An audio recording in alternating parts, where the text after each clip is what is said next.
Conference का उद्घाटन भारत सरकार की माननीय केंद्रीय मंत्री हम सबों को भारतीय नेता बनी संजयता माही का हवाला किया जा रहा है। साथ में माननीय विधायक सिकंदरा आदरणीय प्रफुल्ल मंजी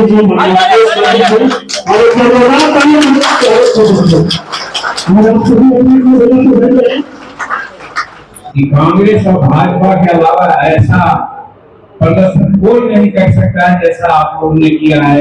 ये हम लोग पत्रकार भाइयों ने कहा। हमारा कहना है कि जब अकेले थे तब ऐसा हुआ था।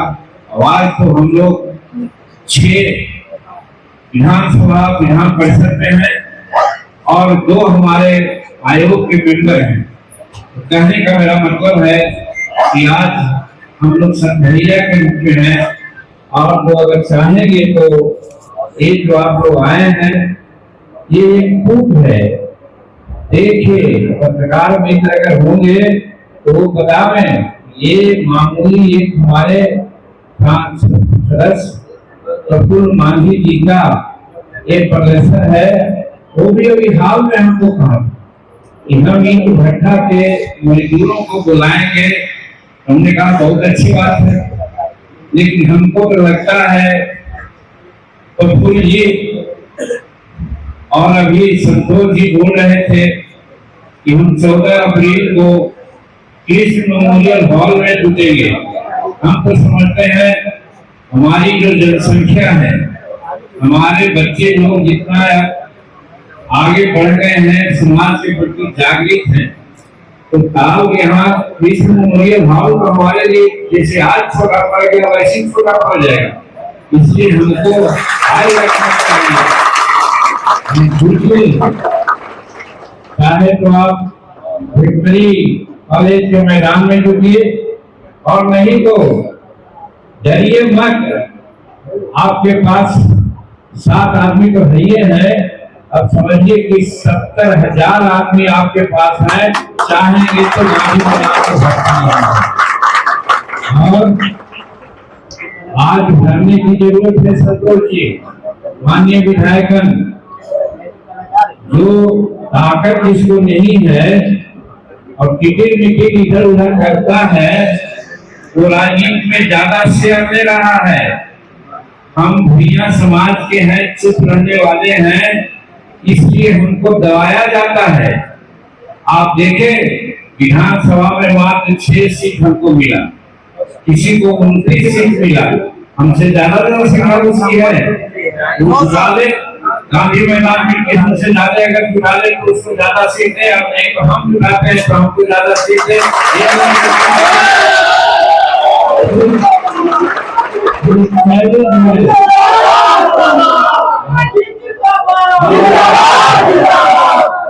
मन से हम चैलेंज करते हैं तो जो हमारा नेतृत्व है हमको कम आंकने का भूल नहीं करे। अगर कम आंकने का भूल करेगा तो निश्चित है कि उसको धोखा खाना पड़ेगा। इसलिए मैं और हम ऐलान करते हैं 14 अप्रैल हो, 14 मई, 1 मई हो, आप लोग तैयार रहिए।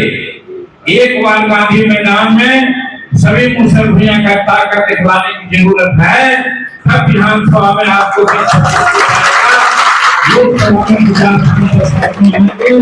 आपको सत्ता में भागीदारी मिलेगी। और ना तो हम लोग तो ऋषि खानदान के हैं, माता सभी ऋषि खानदान के थी। आज हर सितम शाही आज कहते हैं कि साध्वी हैं, लेकिन उसके पुत्रों को, उसके संतानों को क्या लोग देख रहा है, क्या कह रहा है? कह रहा है ये लोग तो फिर कमाने वाले हैं, ये लोग खाते पीते आदमी हैं, इनको राजनीति से क्या मतलब है। लेकिन यहाँ पर हम कहना चाहते हैं मित्रों, हमारे नरेंद्र भाई, हमारे डॉक्टर भीमराव अम्बेडकर साहब ने कहा था कि राजनीति एक चाबी है और विकास एक ताला है। हमको चाबी नहीं मिली है, इसलिए आज हम विकसित नहीं है, पढ़े लिखे नहीं है, हमारा और सरकारों में योगदान नहीं है। इसलिए राजनीति के चाबी को हमको हाथ में लेना होगा और तब हमारा विकास का ताला खुलेगा। ये डॉक्टर भीमराव अम्बेडकर का कथन है। और इसी सिलसिले में एक अंग जो हमारा ईंट भट्टा के साथी है, आप लोगों ने अपना दुख दर्द गायन के माध्यम से समझाया।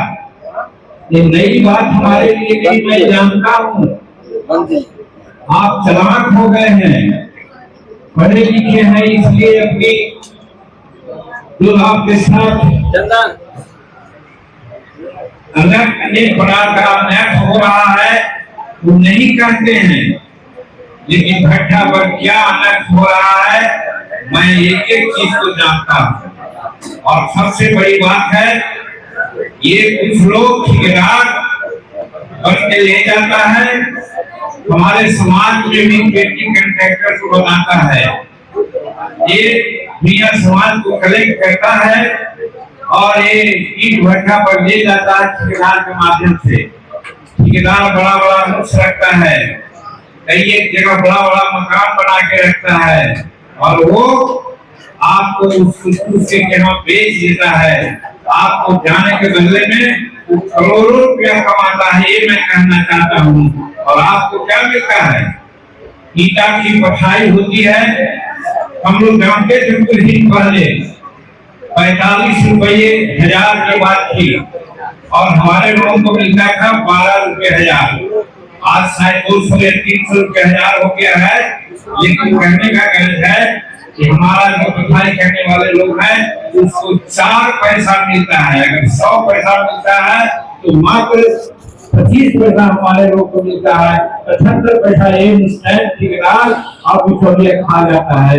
एक चीज को आप लोग भी कहते हैं, हमको भी कहना चाहिए, हम सरकार से भी कहते हैं इस चीज को, लेकिन हमारी बात सरकार नहीं सुन पा रही है। उसका एक ही कारण है कि हम विधानसभा में इस बात शेर हैं, जिस दिन हमारी 60 की संख्या हो जाएगी हम कान पकड़ के सारी बात को सुनवा लेंगे।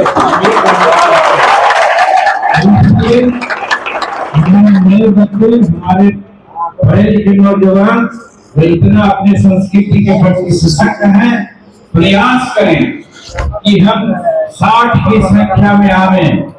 अगर कोई टिकट देता है तो, नहीं देता है तो हम अपने बल से भी चुनाव लड़ने की तैयारी करेंगे।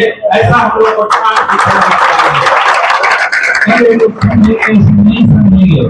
इसलिए मेरे प्यारे भाइयों, हम कहना चाहते हैं, चाहे ईंट भट्टा वाला जा रहे हैं तो, आप किनारी ईंट की बिहार में जा रहे हैं तो, आप कंबल बनाने की कारखाना में जा रहे हैं तो, या और कारखाना में अभी हमारे डुमरिया में 7 मेरे भाई की हत्या हो गई।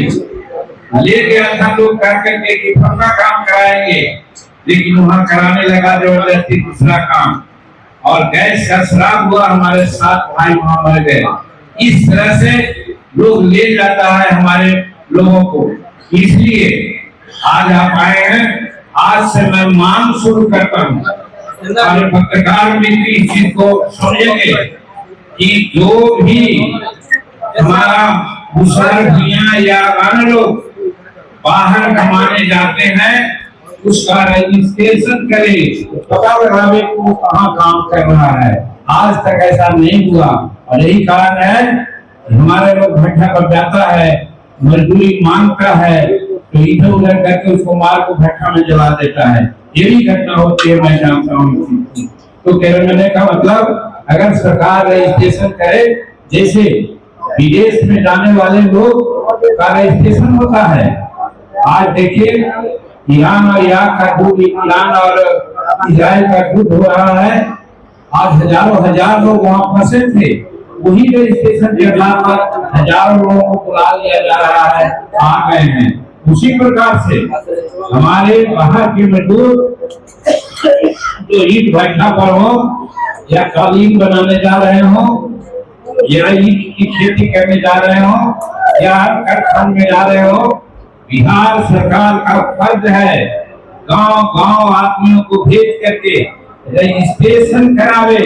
कौन आदमी कहाँ जा रहा है, ये हमारे हिंदुस्तानी अवाम मोर्चा सेकुलर का वादा जो घोषणा है उसमें भी है। इसका इम्प्लीमेंटेशन होना चाहिए। अगर ये इम्प्लीमेंटेशन नहीं होता है तो जो अगला बात आता है बात, इसका कारण है कि हम गांधी मैदान में जुटेंगे। उस दिन जरूरत होगी तो हम नया आंदोलन का कार्य करना शुरू करेंगे। इसलिए आप लोगों से कहना चाहते हैं कि मोबाइल है, इतना आदमी कोई कम नहीं है। एक विधायक कितना कर सकता है तो 5-6 विधायक इससे शुरू करेगा। और उसके अलावा भी हम लोग हम लोग पहुंचेंगे गांधी मैदान में, तब लोगों की नजर खुलेगी। नहीं तो कहता है भैया सर का आधार कहाँ है, भैया सर को खाने पीने में लगा रहता है। यही जनरल कंसेप्ट यही कहता है। तुम्हारे स्ट्रीम कास्ट के लोग भी यही कह करके हिस्सा ज्यादा ले लेता है। जिसका संख्या बहुत कम है वो ज्यादा ले लेता है, उसका ऑप्शन है आईएएस है, आईपीएस है, कलेक्टर है, जज है, लेकिन हमारा कोई नहीं है। इसका कारण हमारा दूसरा भैया समाज का अगर साक्षरता दर है तो जनरल का साक्षरता दर 80% है, लेकिन हमारा भैया समाज का साक्षरता दर 7 है, 7 है। कहाँ हम हैं पीछे, 78 वर्ष से ज्यादा आजादी की हो गई, लेकिन हमारा भैया समाज की यही गति है। ये गति तब तक रहेगी जब तक हमको राजनीति की चाबी नहीं मिलेगी। तब तक राजनीति की चाबी लेना बड़ी जरूरी है। तब जो दूसरे लोग हमारे दलित समाज में भी 38%, 40%, 41% साक्षरता वाले हैं। और यही कारण है वहाँ जज हैं, वहाँ कलेक्टर हैं, वहाँ इंजीनियरिंग चीफ हैं, बड़े बड़े ठेकेदार हैं, लेकिन हमारे भैया समाज में कलर्क के छोड़ करके दूसरा कैडर में चपरासी को छोड़ करके नहीं है। इसका कारण वही है कि हम 7% पढ़े हुए हैं। इसलिए हमारी पढ़ाई आगे हो। इस मामले में एक बात कहना चाहते हैं कि अभी भारत के कैबिनेट में बात आई थी, क्रीमी लेयर की बात आई थी और वर्गीकरण की बात आई थी।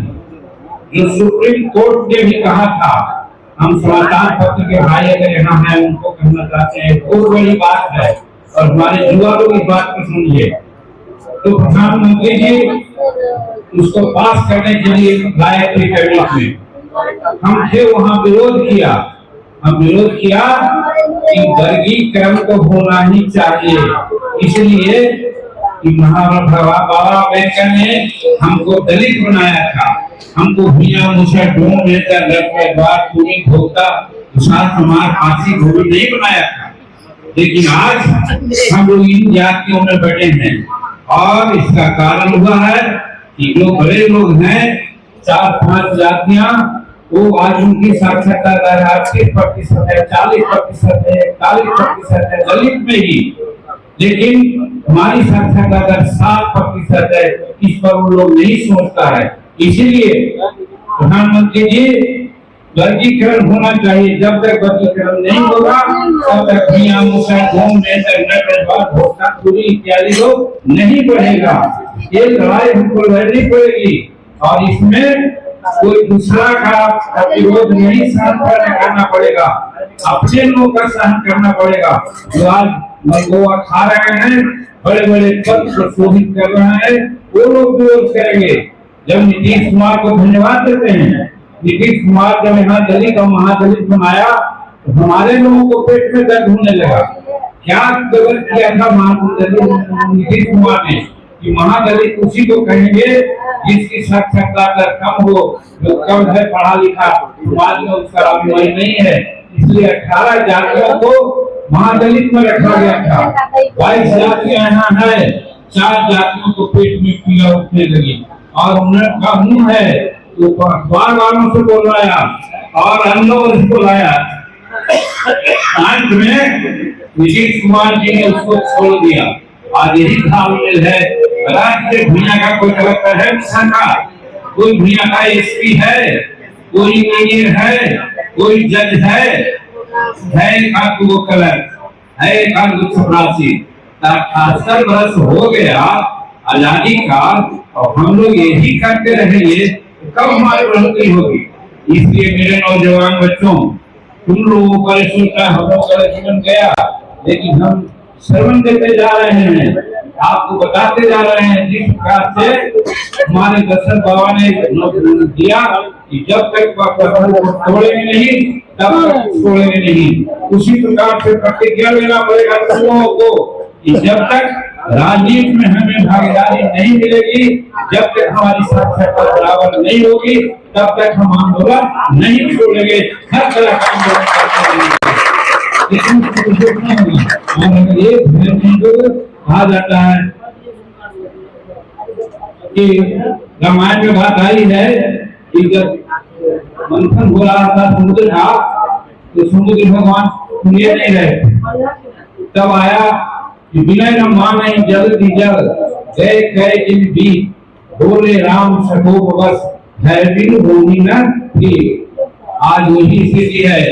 हमारी जनसंख्या बहुत है, जहाँ है सारा काम तुम कर रहे हो, यहाँ की खेती को भी डिपेंड कर रहा है, दूसरे यहाँ का भी जो व्यवसाय है उन पर जा रहा है, लेकिन तुम भय उत्पन्न करने में सक्षम नहीं हुआ है। इसीलिए हम कहना चाहते हैं कि तुमको भय उत्पन्न करना पड़ेगा, तो भारत सरकार भी और बिहार सरकार भी तुम्हारे प्रति तुम्हारे हक देने के लिए तैयार होगा, और नहीं तो आज 78 वर्ष में हम लोग भीख मांग रहे हैं, ये नहीं चलेगा। इस तरह की बात नहीं होनी चाहिए। इसलिए प्रफुल्ल जी, हम आपको बहुत धन्यवाद देते हैं। हम जब आपको टिकट दे रहे थे तो लोग कहा प्रफुल्ल कौन है, तो हमने कहा प्रफुल्ल एक है रेलवे के क्लास 4 कर्मचारी के मकान में रहता है, कोई घर से खाता पीता है, और एक प्रफुल्ल कितना बड़ा चरित्र का है, हमारे भूया समाज का चरित्र तो कितना है, तो करना चाहता हूँ कि जब सरकार लगभग आई, कुछ लोगों को हमारी सरकार बनाने की जरूरत आई, तो इनको 5 करोड़ रुपया लोग दे रहा था कि आप मेरे पक्ष में आ जाइए। लेकिन धन्यवाद देते हैं प्रफुल्ल जी, आपने हमारी मंशा को इज्जत को बरकरार रखा, 5 करोड़ को आपने दे दिया और आज आप हैं। हमको भी लगा कि चलिए एक गरीब घर का आदमी को चुन करके हम लोग यहाँ लाने का कोशिश किया, और नहीं तो आप लोग सब जानते हैं। ठीक कहेंगे अखबार वाले लोग देते हैं। दूसरी बात कि टिकट में लोग पैसा देता है, एमएलए के टिकट में 5 करोड़ से 7 करोड़ 10 करोड़, एमपी के पैसा में लेता 50 करोड़ और 100 करोड़। ये कहेंगे जवाब आपको फिर फ्री लगेगा, लेकिन सच्चाई बात यही है। हम दुल्हन भैया हैं, एक पैसा लिया है, हमारे प्रफुल्ल जी हैं, एक पैसा लिया है, दीपा पतोहू है, इससे पैसा लेंगे। उसके बाद फिर ज्योति हैं, उनसे कितना पैसा लिया है, और संतोष जी कितना पैसा दिए हैं। पार्टी को कहें कि पार्टी को भी देना चाहिए, लेकिन लोग नहीं दिए हैं, पार्टी कोई तरह से चल रही है। तो इस तरह से मेरा कहने का मतलब, हम तो गरीबों की पार्टी है, गरीब के लिए बात, हाँ गरीब के लिए ही हम लोग बात करते हैं। इसीलिए ईट भट्ठा में लगे लोग जो तराक्षी है, उसके लिए हम लोग करते हैं। हम भारत सरकार में भी लेबर मिनिस्ट्री में बात की चर्चा करेंगे, और हमारा हिंदुस्तानी अवाम मोर्चा सेक्युलर का जो घोषणा पत्र है उसमें भी है इसी प्रकार का बिहार से मजदूर बाहर जाता है कमाने, उसका रजिस्ट्रेशन होना चाहिए, उसका पता होना चाहिए। नहीं तो हमारा 10% मजदूर किसान भाई, तुमको मालूम है ये ईख की खेती करने के लिए गया, ये 200-300 एकड़ में ईख की खेती के बीचे में उसको रखा, और वो कहा कि हमको ये सब चीज ठीक नहीं लगता है, तुम्हारा वो खेती में बेच दिया होगा। इस तरह से है। तो हमारा खेती में करने जाता है, इसका खेती करने जाता है और का उसका रजिस्ट्रेशन सरकार करावे, ये हमारी मांग है। आज ईद भट्टा साथियों के साथ जो बैठक कर रहे हैं, उसमें सबसे पहले मांग है कि हम जहाँ भी जाएं आप रजिस्ट्रेशन कराइए, आपके पास रहे रिकॉर्ड कि हम कहाँ गए, और वहाँ देखना चाहिए कितना मजदूरी मिलनी चाहिए, इस पर भी ध्यान रखना चाहिए, तब हमारे मजदूर लोगों का कल्याण होगा। हमारे कहते हैं क्यों नहीं जाएंगे, कोई काम यहाँ नहीं है तो जाएंगे ही कमाने, जाते हैं, लेकिन इसका ये मतलब नहीं कि आप 12 घंटा कमाइएगा और पैसा लीजिएगा ठेकेदार से बड़ा से आप 2000 हमको दीजिएगा 500, ये भी नहीं चलेगा। इसका आकलन सरकार को करना चाहिए जब रजिस्ट्रेशन होगा तो इसलिए सबसे ज्यादा यही कहना चाहते हैं। और बड़ी खुशी हुई हमको कि पढ़ाई लिखाई पर भी आप लोग बहुत ज्यादा उत्सुक हैं, ध्यान दे रहे हैं। सही बात है, हम जो पढ़े हमारे माँ बाप खेत में काम करते थे, माँ देर से मजदूरी कमाती थी। एक हम रहस्य की बात कहना चाहते हैं, हमारा भाई पुलिस इंस्पेक्टर था, नहीं है दुनिया में, मर गया, लेकिन उसकी पैदाइश कब हुई? हमारी माँ 5 बजे तक धान रोक के आई है, उसके बाद 8 बजे मेरा भाई का जन्म हुआ था। हम लोगों का एक तकदीर है, ये तकदीर करता है, हम लोग भी उस तकलीफ को सह रहे हैं। इसलिए मेरे भाइयों, हम कहना चाहते हैं, समय की बार बार बात हो रही सही है, हमको जाना चाहिए, लेकिन आप क्योंकि चाहते हैं तो लगता है उन सारी बात को कहने एक संकल्प के साथ हम जा रहे हैं। और प्रफुल्ल जी, आपको और ललन जी, आपको ही इसका हम अभी से कोऑर्डिनेटर बताते हैं कि हम हमारी जो संकल्प है, नीचे नहीं रहना चाहिए कि हम किस मोबाइल हॉल में बैठ गए, इतना हमारे नहीं सके किस मोबाइल हॉल को आज भरने वाले लोग, ये मामूली बात है। हम जब भरेंगे तो गांधी मैदान भरेंगे, और उसके लिए जो करना होगा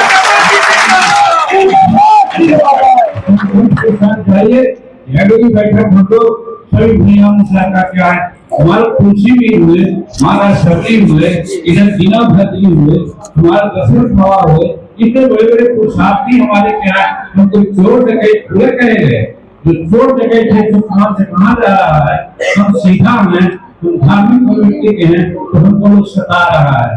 तो इस बात को थोड़ा समझना चाहिए, और हमको जरूरत पड़े तो जैसे थोड़ा लताड़ चलाता है, तो लताड़ चलाने के लिए सीखना चाहिए। यही अंत में मैं आप लोगों से कहना चाहता हूँ।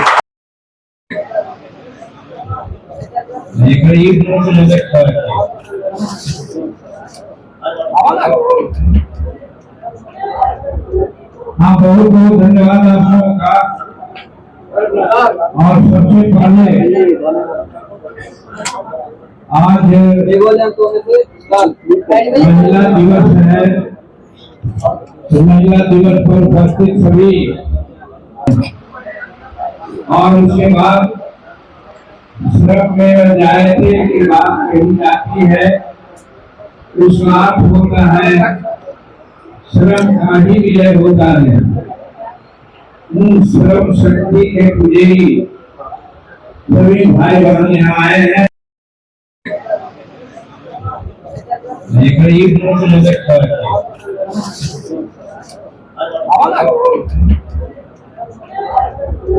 हाँ, बहुत बहुत धन्यवाद आप लोगों का।